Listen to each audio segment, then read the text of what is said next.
আসলে ইলিয়াস ভাই, আপনাকে আমি বলতে চাই, আপনি তো এতদিন ভালো ভালোই বলতেছিলেন। যখনই আপনি আমাদের হৃদয়ের স্পন্দন আল্লামা মামুনুল হক সাহেবকে নিয়ে কথা বললেন, আমার অন্তরের মধ্যে রক্তক্ষরণ হইতেছে।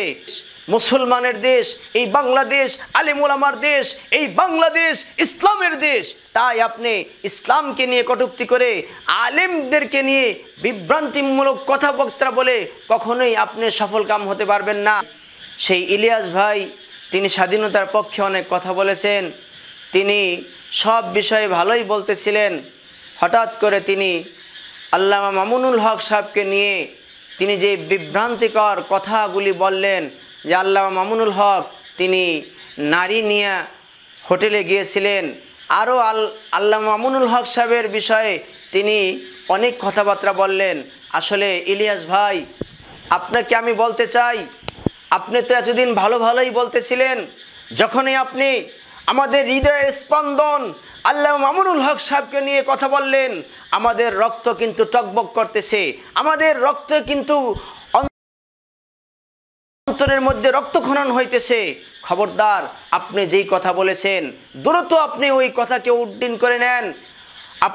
আপনাকে অবশ্যই এই কথাটা মনে রাখতে হবে, এই বাংলাদেশ মুসলমানের দেশ, এই বাংলাদেশ আলেম ওলামার দেশ, এই বাংলাদেশ ইসলামের দেশ।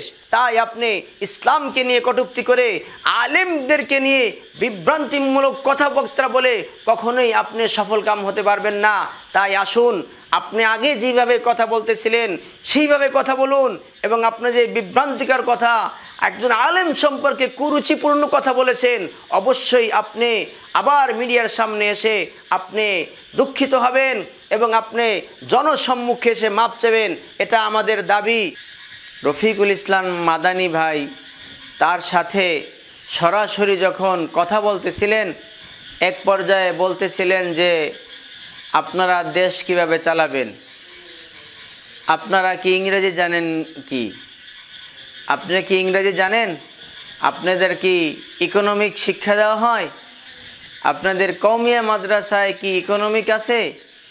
ও ভাই ইলিয়াস ভাই, আপনাকে আমি বলবো, এই তো বেশি দিন আগের কথা নয়, অল্প কিছুদিন আগের কথা আমরা দেখেছি যে একটি মাদ্রাসার ছাত্র সে ইংরেজিতে বক্তৃতা দিতে গিয়ে অনর্গল বক্তৃতা দিয়েছেন, আর একজন স্কুলের ছাত্র ইংরেজিতে বক্তৃতা দিতে গিয়ে সে অন্তত 2-1 মিনিটের মধ্যে 5-7 জায়গায় আটকে গিয়েছে। এই হলো স্কুলের অবস্থা। ভাই, আপনি কি ভুলে যাবেন না, একজন আলেম সে সব দিকে পারদর্শী থাকে। এই আলেম ওলামাদেরকে নিয়ে যখন আপনি কথা বলছেন, তখন ভাই আমরা কিন্তু আন্তরিকভাবে কষ্ট পেয়েছি, আমাদের হৃদয়ের মধ্যে রক্তক্ষরণ হয়েছে।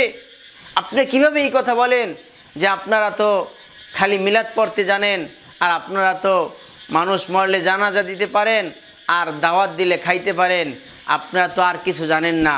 ও ভাই ইলিয়াস, তোমাকে আমি বলতে চাই, একজন আলেম ওলামা সে জাতির রাহবার, সকল ক্ষেত্রে সে জাতিকে সামনের দিকে অগ্রসর করে নেওয়ার সমস্ত যোগ্যতা অভিজ্ঞতা তার আছে। ও ইলিয়াস ভাই, আপনাকে আমি বলতে চাই, বাংলাদেশ না, শুধু সারা বিশ্বের মধ্যে, সারা পৃথিবীর মধ্যে আপনি জানেন যে 100 লোকের মনীষীদের নাম রচনা করেছিল, তার মধ্যে 1 নম্বরে কার নাম দিবে? এই বিশ্বের ইহুদি, নাসারা, খ্রিস্টান, বৌদ্ধ, বিধর্মী, তারা আর কাউকে পায় নাই।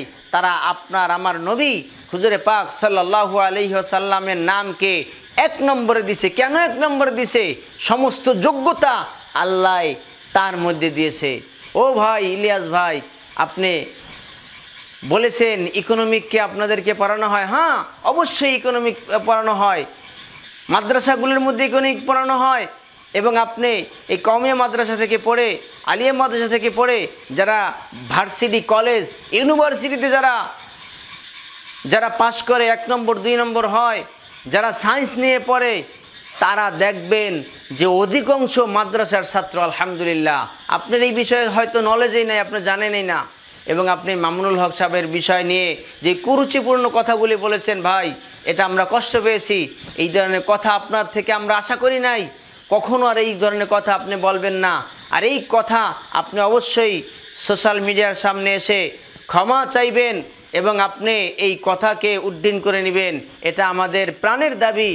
ভাই ইলিয়াস, আমরা সবাই আপনাকে মোহাব্বত করি, ভালোবাসি, কিন্তু আপনি যেই অজ্ঞের মতো কথাবার্তাগুলো বলেছেন, এটা আপনার কাছ থেকে কিন্তু আমরা আশাবাদী না। একজন আলেম, সে সব ক্ষেত্রে পারদর্শী ইনশাআল্লাহ, এবং প্রত্যেকটা আলেম তাকে সব ক্ষেত্রে সব দিক থেকে তাকে পারদর্শী বানানো হয়। আপনি এটা মনে করবেন না যে আলেম ওলামারা কিচ্ছু জানে না, কিচ্ছু বোঝে না, এটা আপনার ভুল ধারণা। আপনি হয়তো কোরআন সম্পর্কে কিছু জানেন না।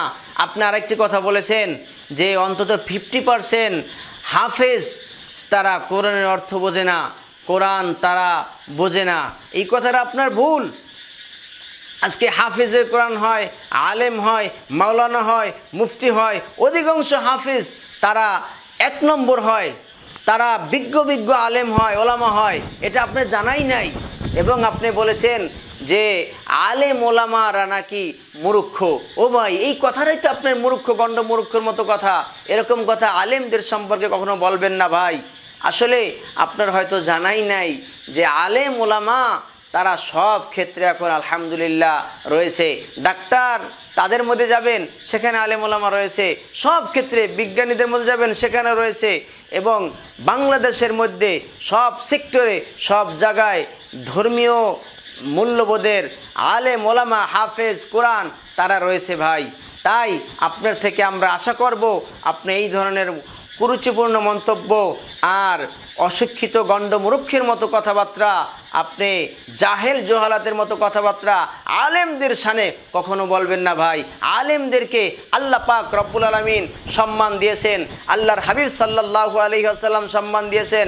আল্লাহর হাবিব সাল্লাল্লাহু আলাইহি ওয়াসাল্লাম বলেছেন, খায়রুকুম মান তাআল্লামাল কুরআনা ওয়া আল্লামা, তোমাদের মধ্যে সর্বোত্তম ওই ব্যক্তি যে কোরআন শেখে এবং কোরআন শিক্ষা দেয়। কিন্তু আল্লাহর হাবিব বলেন নাই যে ডাক্তার সে উত্তম, যে ইঞ্জিনিয়ার সে উত্তম, যে বৈজ্ঞানিক সে উত্তম, যে বলেন নাই। অথচ ওই বৈজ্ঞানিকদের মধ্যে দেখবেন আলেম আছে, ওই ডাক্তারের মধ্যে দেখবেন আলেম আছে, ইঞ্জিনিয়ারের মধ্যে দেখবেন আলেম আছে। কিন্তু ভাই, ওই বাংলা শিক্ষিতর মধ্যে আপনি কিন্তু এই গুণগুলি ভাবেন না, যা আলেমদের মধ্যে ভাবেন। তাই আপনাকে আমি উদারত আহ্বান জানাবো, আপনি যেই কথাগুলি বলেছেন রফিক